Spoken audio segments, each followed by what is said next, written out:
Film शुरू होती है। सुबह सवेरे जेरी हमेशा की तरह कॉर्नफ्लेक्स फैक्ट्री में काम पर जाता है। लेकिन आज का दिन खास है क्योंकि फैक्ट्री में 42 साल काम करने के बाद यह उसका आखिरी दिन है।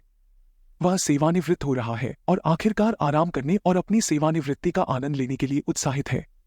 उस शाम अपने परिवार के साथ डिनर के दौरान जेरी को आगे क्या करना है इस बारे में अनिश्चितता महसूस होती है। फिर उसका परिवार उसे एक सेवानिवृत्ति उपहार के रूप में एक फिशिंग बोट देकर आश्चर्यचकित करता है।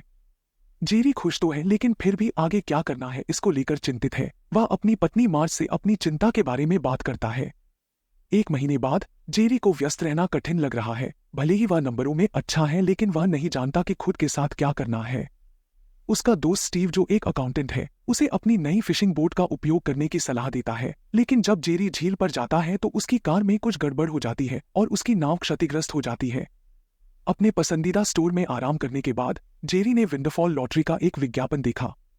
विज्ञापन पर दिए गए नंबरों ने उसका ध्यान खींचा और कुछ तेज गणना के बाद उसने सोचा कि लॉटरी खेलना शायद उसे पैसे कमा कर दे सकता है। उसने अपने दोस्त स्टीव को अपने विचार के बारे में बताया। जेरी ने कहा कि उसने एक तरीका खोज लिया है जिससे रोल डाउन के दौरान जब लॉटरी में बहुत सारे इनाम होते हैं लगभग जीत की गारंटी मिल सकती है। लेकिन स्टीव को उस पर विश्वास नहीं हुआ। वह हैरान था क्योंकि स्टीव एक अकाउंटेंट के रूप में नंबरों में अच्छा था। जेरी ने फिर भी इसे आजमाने का फैसला किया। उसने बैंक से $2000 निकाले सोचते हुए कि वह जल्द ही $2400 वापस ले आएगा। जेरी ने शहर से बाहर जाकर 2000 विंडफॉल लॉटरी टिकट खरीदे। वह इसे मार्च से तब तक छुपाना चाहता था जब तक उसे पता नहीं चल जाता कि उसने जीता या नहीं। लेकिन अगले दिन जब उसने टिकट चेक किए तो उसने पाया कि वास्तव में उसने पैसे खो दिए। बाद में एक कार्ड गेम के दौरान जेरी इसके बारे में सोचना बंद नहीं कर सका। मार्ज ने देखा कि वह परेशान था और उससे पूछा कि क्या हुआ। जब उनके पड़ोसी चले गए तो जेरी ने उसे बताया कि उसे लग रहा है कि उसने जीवन में बहुत कुछ खो दिया है और उसे सेवानिवृत्ति को लेकर चिंता हो रही है। मार्ज से बात करने के बाद जेरी को एक महत्वपूर्ण बात का एहसास हुआ। अगले दिन जेरी बैंक जाता है। वह क्लर्क से बात करता है कि उसने कहाँ गलती की थी और उसे बताता है कि चांस वाली चीजों में बड़ा ग्रुप होना कितना महत्वपूर्ण है। वह कहता है कि अगर आप 1000 बार सिक्का उछालते हैं तो आपको 60% बार हेड्स मिल सकता है। लेकिन अगर आप इसे अधिक बार उछालते हैं तो संभावना है कि आपको लगभग आधे समय हेड्स मिलेगा जैसा कि होना चाहिए। इसका मतलब है कि किस्मत का महत्व कम हो जाता है। इस विचार से जेरी उत्साहित हो जाता है। वह बैंक से अपना सारा पैसा निकाल लेता है जो $8000 है। फिर वह 4000 विंडफॉल टिकट खरीदता है। जब वह उन्हें स्टोर में चेक करता है तो पाता है कि उसने लगभग अपना पैसा दोगुना कर लिया है। इससे उसे लगता है कि उसकी योजना सही थी। जेरी अपने लॉटरी के पैसे को एक पॉपकॉर्न के जार में छुपाना शुरू कर देता है जिसे कोई इस्तेमाल नहीं करता। लेकिन एक बारबेक्यू पार्टी में परिवार और पड़ोसियों के साथ वह चिंतित हो जाता है जब वह अपनी पोती को जार पकड़े हुए देखता है। इसलिए वह जल्दबाजी में पैसे को एक सीरियल बॉक्स में रख देता है। बाद में मार्ज उससे इसके बारे में बात करती है। वह स्वीकार करता है कि वह लॉटरी खेल रहा है। उसे लगता है कि मार्ज खाली ओरियो बैग के बारे में बात कर रही है। यह जेरी को अपनी पूरी लॉटरी योजना के बारे में बता देने पर मजबूर कर देता है। जेरी उम्मीद कर रहा था कि मार्ज नाराज होगी लेकिन वह उसे आश्चर्यचकित करती है और उत्साहित हो जाती है। वह लॉटरी के इस गलती का फायदा उठाने में उसकी मदद करना चाहती है।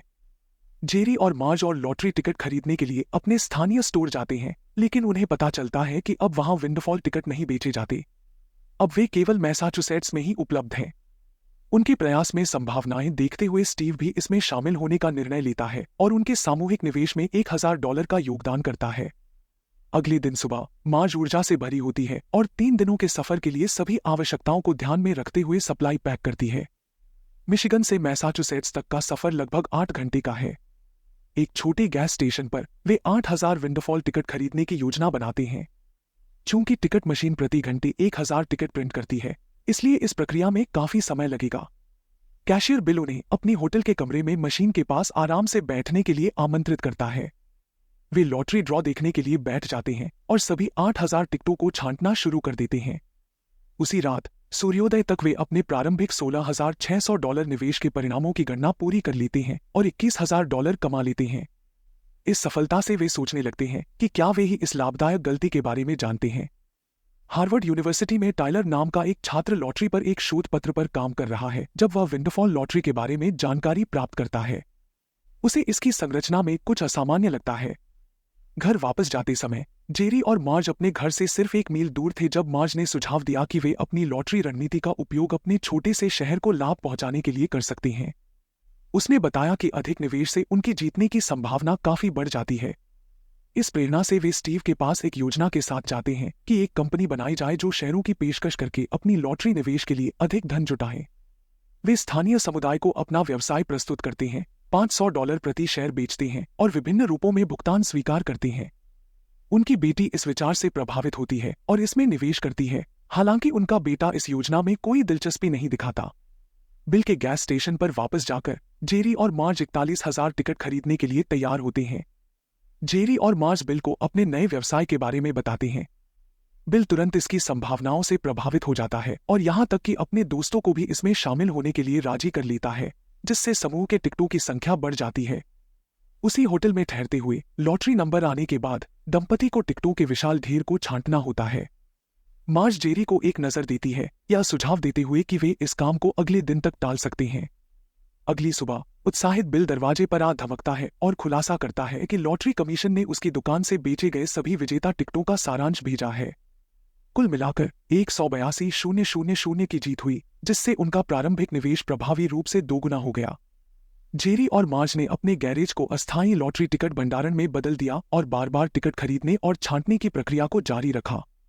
वे अपने जीवन का सच में आनंद लेने लगे। उनकी रणनीति ने उन्हें हर 3 सप्ताह में अपना पैसा दोगुना करने में सक्षम बनाया, जिससे उनके निवेशकों को भी बहुत खुशी हुई। हार्वर्ड में टायलर ने विंडफॉल लॉटरी पर सिमुलेशन किए और बड़े पैमाने पर निवेश की लाभप्रदता के बारे में आश्वस्त हो गया। उसने अपने पूरे डॉम को इकट्ठा किया और यह गलती साझा की। उसने लॉटरी सिस्टम को मात देने का एक तरीका खोज निकाला था।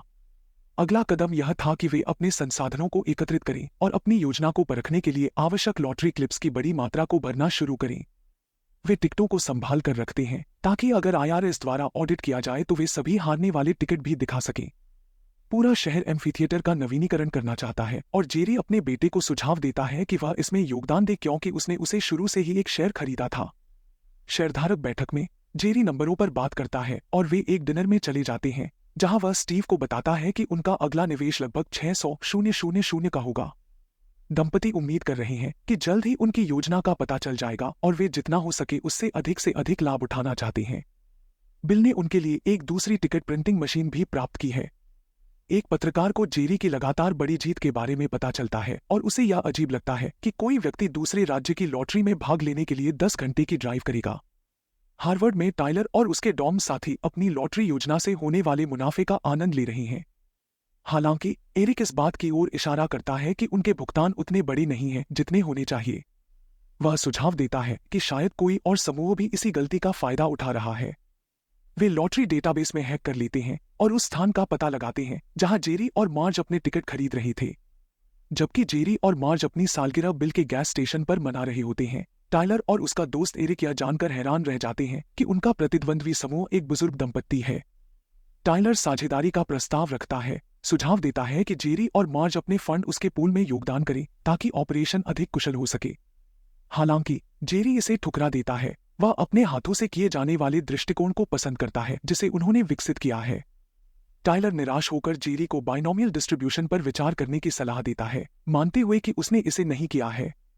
टायलर की हैरानी के लिए जेरी पहले से ही काफी आगे बढ़ चुका है और खुलासा करता है कि वह मैन्युअली टिकट भरकर हर $1,00,000 की जीत पर $32,000 का अतिरिक्त मुनाफा कमा रहा है। यहां तक कि एरिक भी इस जानकारी से दंग रह जाता है। स्टीव ने अपने निवेश से इतना अच्छा प्रदर्शन किया है कि उसने अपने डिविडेंड के हिस्से से खुद के लिए एक कोरवेट खरीदी है। लॉटरी मुख्यालय में पत्रकार माया एक कार्यकारी से मिलती है और उसे पता चलता है कि वह जेरी की मासिक जीत के बारे में जानता है। टायलर के अचानक सामने आने से जेरी हैरान रह जाता है, जो जेरी से लॉटरी योजना छोड़ने की मांग करता है। टायलर जेरी के जीवन को अस्तव्यस्त करने की धमकी देता है, यह दावा करते हुए कि उसने राज्य लॉटरी को हैक कर लिया है। अपनी क्षमताओं की चेतावनी के रूप में टायलर की धमकी का सामना करते हुए जेरी निरुत्तर रह जाता है। जेरी मार्ज को सूचित करता है कि उन्हें अपनी लॉटरी गतिविधियों को रोकना होगा। शेयरधारकों की बैठक में वह सभी शामिल लोगों के साथ यही निराशाजनक खबर साझा करता है। हालांकि जब जेरी बाहर कदम रखता है तो उसका बेटा उसे प्रोत्साहित करने के शब्द कहता है। वह कहता है कि उसने उनके छोटे से शहर को महत्वपूर्ण महसूस कराया है और उसे उस उपलब्धि पर गर्व होना चाहिए। इस सप्ताहांत में एक रोल डाउन का सामना करते हुए मार्ज साहसपूर्वक जेरी से धमकियों को नजरअंदाज करने के लिए कहती है, यह जोर देते हुए कि जब तक वे एक साथ हैं वे कुछ भी कर सकते हैं। मार्ज की बातों से प्रेरित होकर जेरी को अपने कदमों पर पुनर्विचार करने की हिम्मत मिलती है, यह जानते हुए कि उनका प्रयास न केवल उनके लिए बल्कि उनके पूरे समुदाय के लिए महत्वपूर्ण रहा है। वे अपने फैसले पर फिर से विचार करने लगते हैं।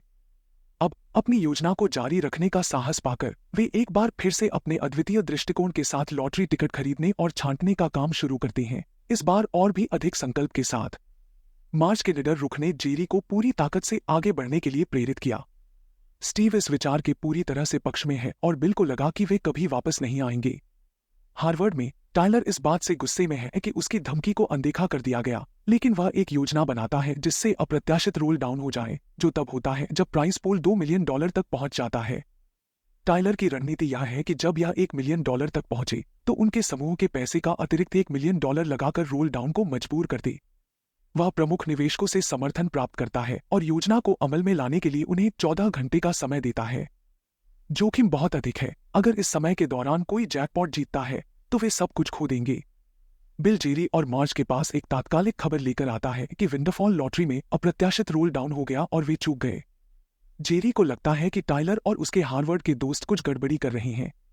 वह फैसला करता है कि अब टाइलर से आमने सामने बात करने का समय आ गया है।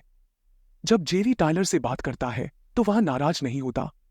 वह देखता है कि कमरे में हर कोई टाइलर को और अमीर बनाने में मदद कर रहा है, लेकिन वह सोचता है कि क्या टाइलर वास्तव में उन्हें भी कुछ लाभ पहुंचा रहा है। जेरी उन्हें शुभकामनाएं देता है और चला जाता है।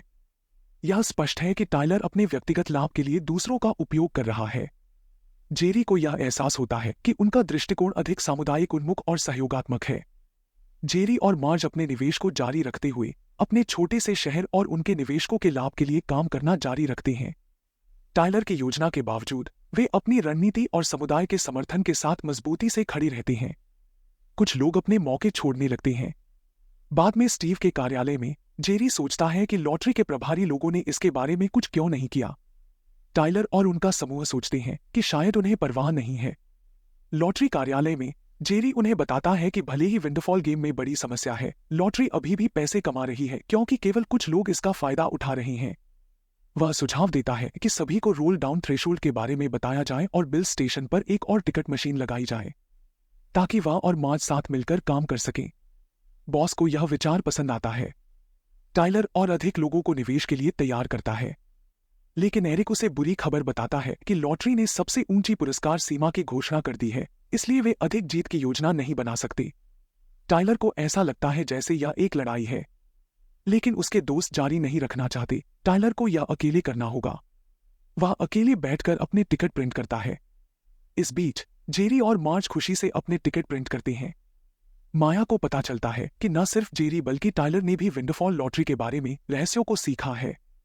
वह जेरी से मिलती है जबकि वह अपने बेटे के साथ बॉल खेल रहा होता है और लॉटरी के काम करने के तरीके, टिकट गिनने की मेहनत और जेरी को इसमें कितना आनंद आता है यह सब सीखती है। यह देखकर कि जेरी और मार्ज ने अपने टाउन की कितनी मदद की है, माया विंडरफॉल लॉटरी के बारे में अपनी कहानी लिखने में हिचकिचाती है। जेरी और मार्ज की लॉटरी में आखिरी कोशिश से ठीक पहले उन्हें पता चलता है कि इसे मेरे लेख के कारण रोक दिया गया है। टाइलर को अपने पिता से डांट पड़ती है। विंडरफॉल लॉटरी, जिसे अब खबरों में विनलॉ कहा जा रहा है, बड़ी खबर बन गई है।